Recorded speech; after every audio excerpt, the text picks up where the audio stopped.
ټول هیوادوالو ته ډاډ ورکوو او غوښتنه کوو چې اصول او مقررات په نظر کې ونیسي. نور انشاءالله امنیتي ځواکونه د تاسو امنیت تامینوي انشاءالله.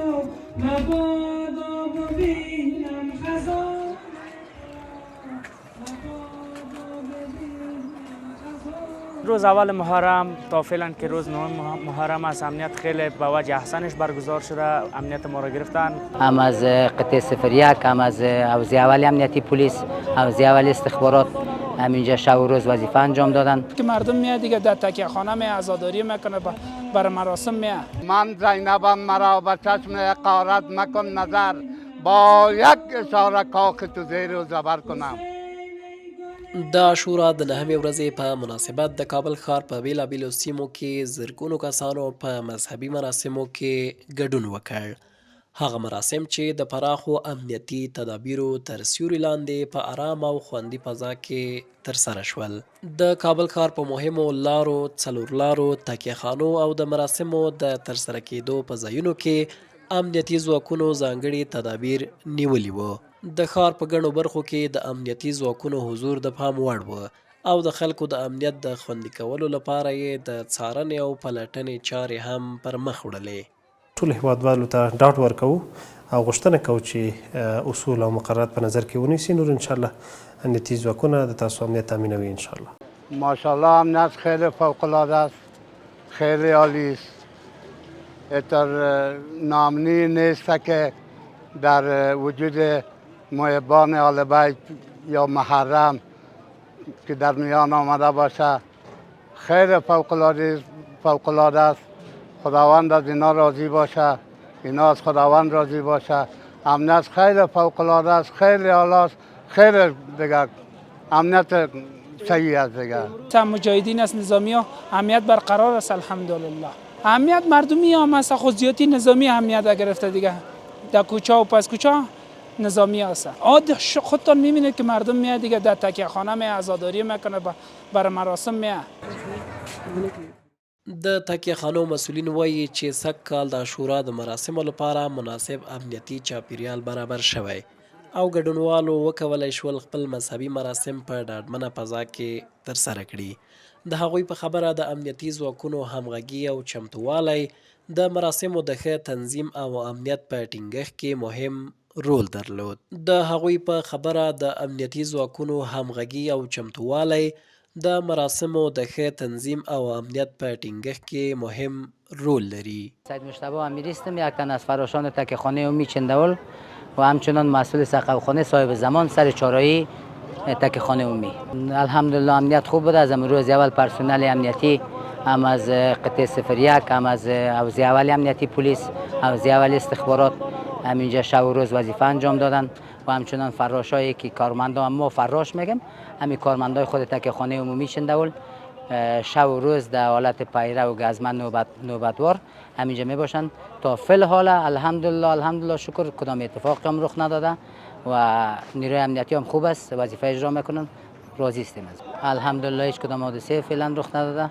از عبادش هم خدا بزرگ است، ان شاء الله که بعد کدام حادثه رخ نده. مردم هم همکار است با نیروی امنیتی و نیروی امنیتی هم شب و روز وظیفه انجام میدن، خوب هستن الحمدلله. مراسم از روز اول محرم الحرام شروع میشه تکیه خانه عمومی چندول، باز روز هفتم از تمام سراسر کابل، چون اینجا مادر تکایای کابل نام دارد تکیه خانه عمومی، از سراسر کابل میان علم حضرت ابوالفضل عباس که در میدان کربلا از دستش به زمین افتاده بود و دوباره در تمام کره خاکی و مخصوصا تکیه خانه عمومی چندول که یکی از او جای است اینجا علم ابوالفضل عباس بالا میکنن و تا روز 8 و 9 معمولا همو روال عادی است. باز روز دهم که تمام مؤمنین و مسلمین جهان این روز تجلیل میکنن زیادتر، بازم اینجا ازدحام زیادتر است تا شام غریبان که از روز در شام غریبان هم از تمام کابل میان اینجا عزاداری میکنن.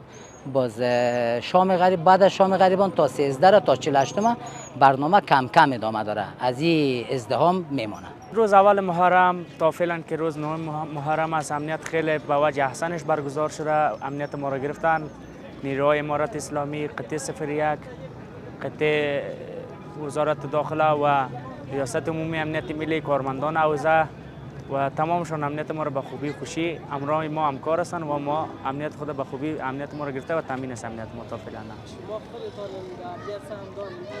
بله ما چون از این جوانای این منطقه چندول هستیم و از این سرک تکیه ما را همین نیروهای امارات اسلامی هم تو گفتن که شما کسایی را که میشناسین چون مردم محلتون خودتان میشناسن چون یا در هر سال تبدیل میشه باز ما در این بخش امنیتی اینجا صحیح هستیم همراه نیروهای امنیتی همکار هستیم.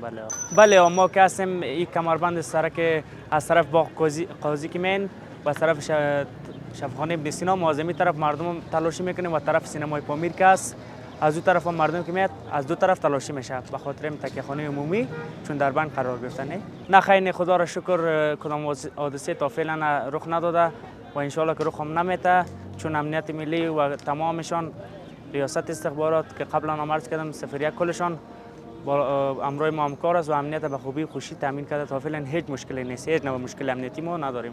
بلخوا د سیمې یو شمیر اوسیدونکو هم د امنیتي وضعیت په اړه خوښي څرګنده کړه او وی ویل چې د کابل ښار په بیلابیلو برخو کې امنیتي تدابیر په ښه ډول عملي شوي دي. د هغوی په وینا د امنیتي ځواکونو دوامداره حضور خلکو ته د ډاډ احساس ورکړی او د هر ډول احتمالي ګواښونو د مخنیوي لپاره لازم ګامونه اخیستل شوي دي.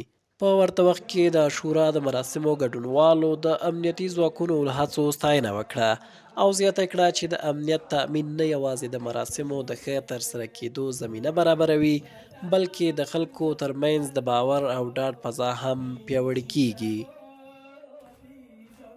امروز هم به حمدالله از سربازان امارت اسلامی آمدن نقطه به نقطه در هر نقاط شهر کابل خب نیروهای امنیتی ویژه آمدن قرار گرفتن شبانه روزی در خدمت مؤمنین هست و از این لحاظ ما سپاسگزاریم. در ایام روزهای محرم الحرام از طرف قوای امنیتی بسیار خوب تدابیر امنیتی گرفته شده تکیه خانه ها و چهارراهی ها و در جاهایی که اماکن مقدس است بسیار خوب تامین امنیت کرده. تشکر ما خوش هستیم. تمه کیږي چې د عاشورا د 10مې ورځې مراسم هم د ورته امنیتي تدابیرو تر سیوري لاندې ترسره شي. امنیتي ځواکونه وایي چې د خلکو د امنیت د خوندي کولو لپاره یې بشپړ چمتووالی نیولی او هڅه کوي چې د دغو مذهبي مراسمو پر مهال هر ډول امنیتي ګواښونه له منځه یوسي. د کابل ښار اوسیدونکي هیله لري چې د متقابل همکارۍ همغږۍ او امنیتي ځواکونو د هڅو په مټ به د عاشورا پاتې مراسم هم په سوله ییزه او خوندي فضا کې پای ته ورسیږي. بسم الله الرحمن الرحیم. من زینبم ز کرب و بلا آمدم بشام. من زینبم ز کرب و بلا آمدم بشام تا روز روشن تو ز شب تیره تر کنم. من زینبم مرا به چشم حقارت مکن نظر. من زینبم مرا به چشم حقارت مکن نظر با یک اشاره کاخ تو زیر و زبر کنم. من زینبم ستمکش و بیچاره نیستم. من زینبم ستمکش و بیچاره نیستم خاک ستم و فرق تو خیره سر کنم. من آمدم پی خونخواهی حسین تا انتقام او نگیرم کی سفر کنم. دین خدا بر روی زمین سر سر کنم که بر حبیب خدا ختم انبیا صلوات و قهرمان کربلا زینب کبری بلند صلوات.